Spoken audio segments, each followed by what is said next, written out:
Mateus 17. A Transfiguração. 6 dias depois, Jesus levou consigo Pedro e os 2 irmãos, Tiago e João, até um monte alto. Enquanto os 3 observavam, a aparência de Jesus foi transformada de tal modo que seu rosto brilhava como o sol e suas roupas se tornaram brancas como a luz. De repente, Moisés e Elias apareceram e começaram a falar com Jesus. Pedro exclamou: Senhor, é maravilhoso estarmos aqui. Se quiser, farei 3 tendas. Uma será sua, uma de Moisés e outra de Elias. Enquanto ele ainda falava, uma nuvem brilhante os cobriu, e uma voz que vinha da nuvem disse: Este é meu filho amado, que me dá grande alegria. Ouçam-no. Os discípulos ficaram aterrorizados e caíram com o rosto em terra. Então Jesus veio e os tocou. Levantem-se, disse ele, não tenham medo. E quando levantaram os olhos, viram apenas Jesus. Quando desciam do monte, Jesus lhes ordenou: Não contem a ninguém o que viram, até que o Filho do Homem ressuscite dos mortos. Os discípulos lhe perguntaram: Por que os mestres da lei afirmam que é necessário que Elias volte antes que o Cristo venha? Jesus respondeu: De fato, Elias vem e restaurará tudo.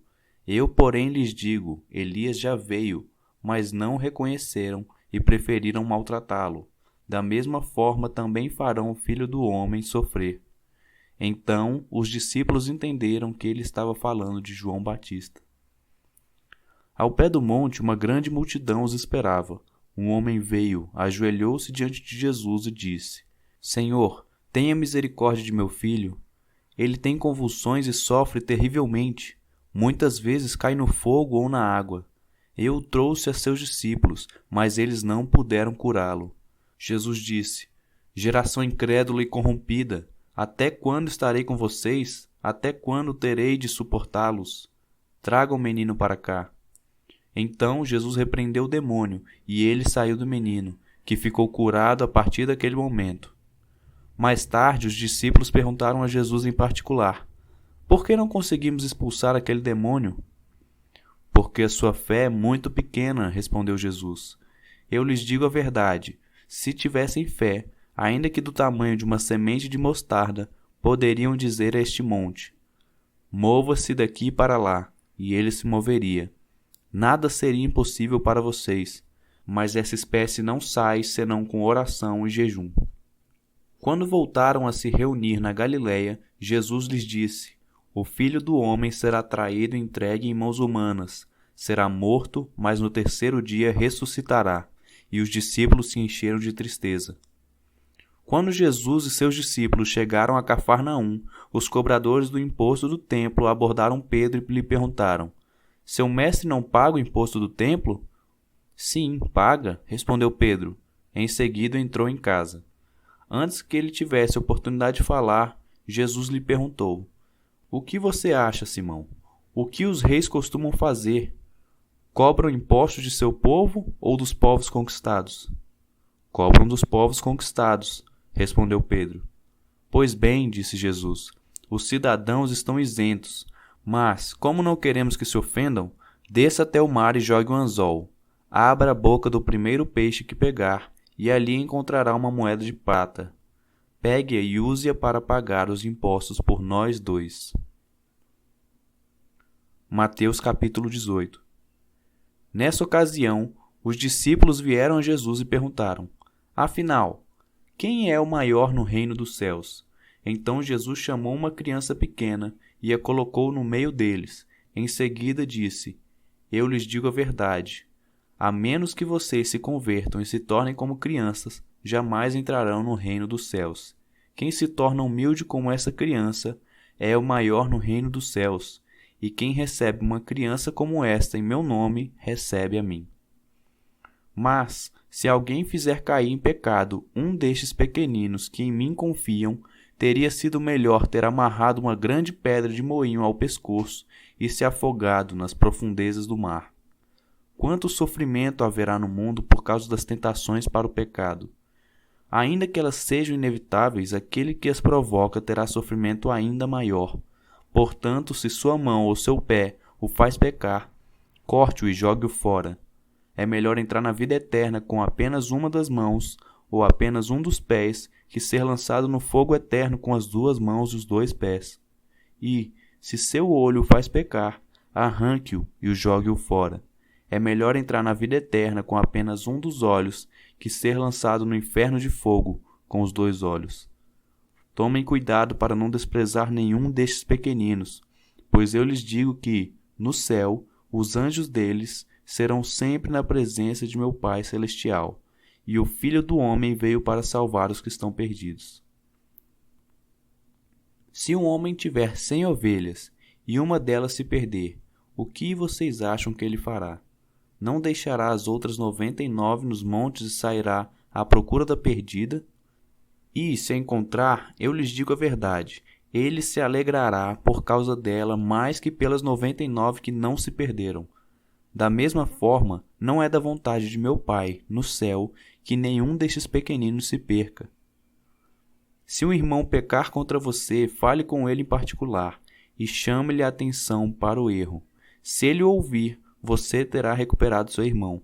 Mas se ele não ouvir, leve consigo 1 ou 2 outros e fale novamente com ele, para que tudo que você disser seja confirmado por 2 ou 3 testemunhas. Se ainda assim ele se recusar a ouvir, apresente o caso à igreja. Então, se ele não aceitar nem mesmo a decisão da igreja, trate-o como gentio ou como cobrador de impostos. Eu lhes digo a verdade, o que vocês ligarem na terra terá sido ligado no céu, e o que desligarem na terra terá sido desligado no céu.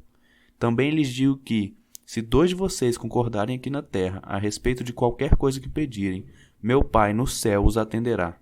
Pois onde 2 ou 3 se reúnem em meu nome, eu estou no meio deles. Então Pedro se aproximou de Jesus e perguntou: Senhor, quantas vezes devo perdoar alguém que peca contra mim? 7 vezes? Jesus respondeu: Não 7 vezes, mas 70 vezes 7. Portanto, o reino dos céus pode ser comparado a um senhor que decidiu pôr em dia as contas dos servos que lhe serviam. No decorrer do processo, trouxeram diante dele um servo que devia 60 milhões de moedas.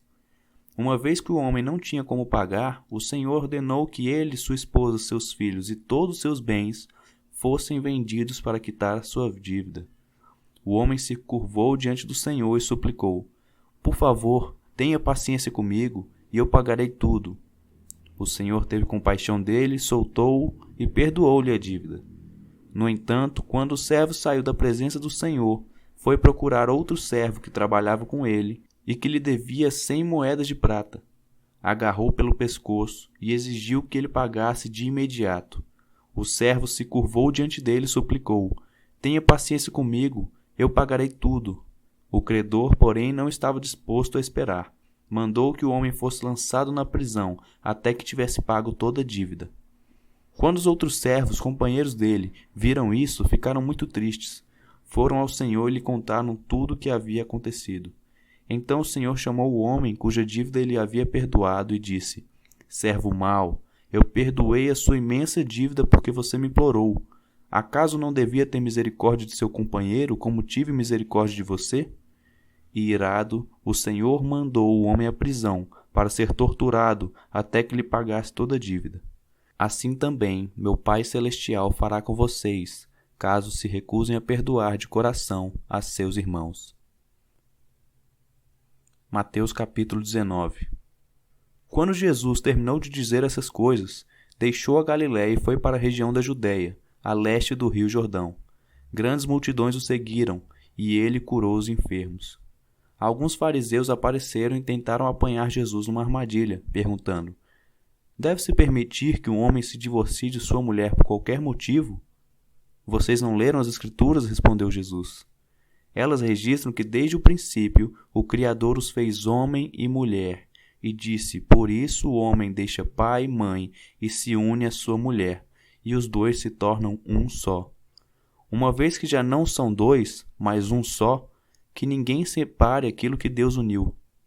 Eles perguntaram: Então por que Moisés disse na lei que o homem poderia dar à esposa um certificado de divórcio e mandá-la embora? Jesus respondeu: Moisés permitiu o divórcio apenas como concessão, pois o coração de vocês é duro. Mas não era esse o propósito original. Eu lhes digo o seguinte: quem se divorciar de sua esposa, o que só poderá fazer em caso de imoralidade, e se casar com outra, cometerá adultério. Os discípulos de Jesus disseram: se essa é a condição do homem em relação à sua mulher, é melhor nem casar. Nem todos têm como aceitar esse ensino, disse Jesus, só aqueles que recebem a ajuda de Deus. Alguns nascem eunucos, alguns foram feitos eunucos por outros, e alguns a si mesmos se fazem eunucos por causa do reino dos céus. Quem puder, que aceite isso. Certo dia, trouxeram crianças para que Jesus pusesse a mão sobre elas e orasse em seu favor. Mas os discípulos repreendiam aqueles que as traziam. Jesus, porém, disse: deixem que as crianças venham a mim, não as impeçam, pois o reino dos céus pertence aos que são como elas. Então, antes de ir embora, pôs as mãos sobre a cabeça delas e as abençoou.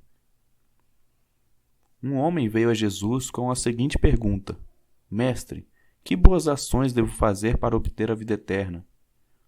Por que você me pergunta sobre o que é bom? Perguntou Jesus.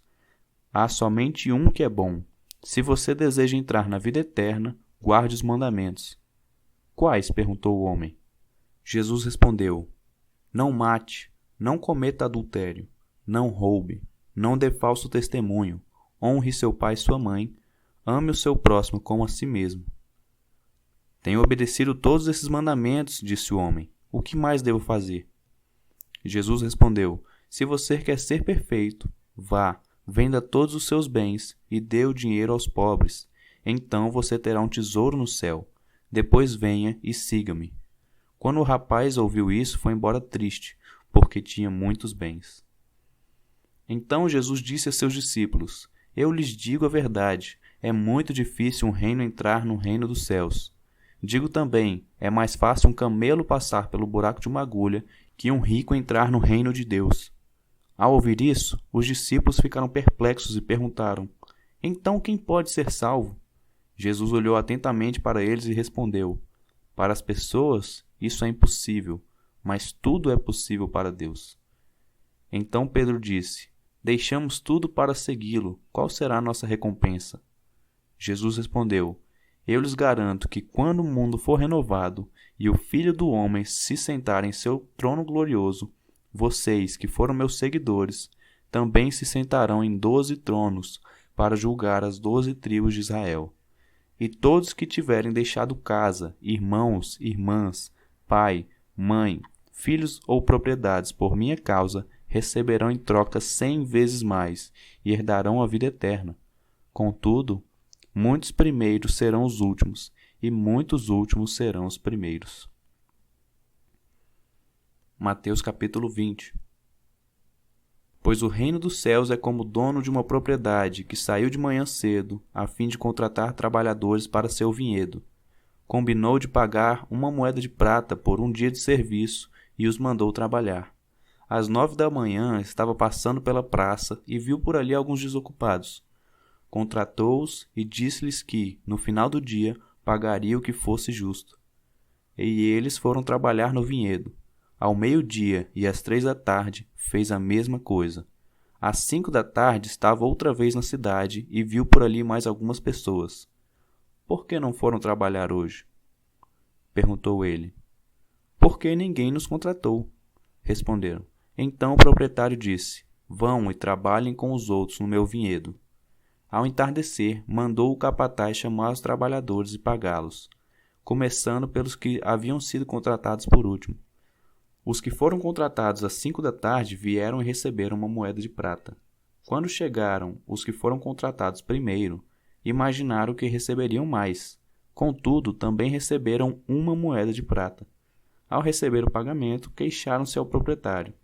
Aqueles trabalharam apenas 1 hora e, no entanto, o Senhor lhes pagou a mesma quantia que a nós, que trabalhamos o dia todo no calor intenso. O proprietário respondeu a um deles: amigo, eu não fui injusto. Você não concordou em trabalhar o dia inteiro por 1 moeda de prata? Pegue o seu dinheiro e vá. Eu quis pagar ao último trabalhador o mesmo que eu paguei a você. É contra a lei eu fazer o que quero com meu dinheiro? Ou você está com inveja porque fui bondoso com os outros? Assim, os últimos serão os primeiros, e os primeiros serão os últimos. Enquanto subia para Jerusalém, Jesus chamou os 12 discípulos e lhes disse, em particular, o que aconteceria com ele. Ouçam, estamos subindo para Jerusalém, onde o Filho do Homem será traído e entregue aos principais sacerdotes e aos mestres da lei. Eles o condenarão à morte e o entregarão aos gentios, para que zombem dele, o açoitem e o crucifiquem. No terceiro dia, porém, ele ressuscitará. Então a mãe dos filhos de Zebedeu veio a Jesus com seus filhos. Ela se ajoelhou diante dele, a fim de lhe pedir um favor. O que você quer? Perguntou ele. Ela respondeu, por favor, permita que no seu reino meus 2 filhos se sentem em lugares de honra ao seu lado, um à sua direita e outro à sua esquerda. Jesus respondeu, vocês não sabem o que estão pedindo. São capazes de beber do cálice que estou prestes a beber? Somos, disseram eles. Então Jesus disse, de fato vocês beberão do meu cálice. Não cabe a mim, no entanto, dizer quem se sentará à minha direita ou à minha esquerda. Meu Pai preparou esses lugares para aqueles que ele escolheu. Quando os outros 10 discípulos souberam que os 2 irmãos haviam pedido, ficaram indignados. Então Jesus os reuniu e disse, vocês sabem que os governantes deste mundo têm poder sobre o povo e que os oficiais exercem sua autoridade sobre os súditos. Entre vocês, porém, será diferente. Quem quiser ser o líder entre vocês, que seja servo, e quem quiser ser o primeiro entre vocês, que se torne escravo.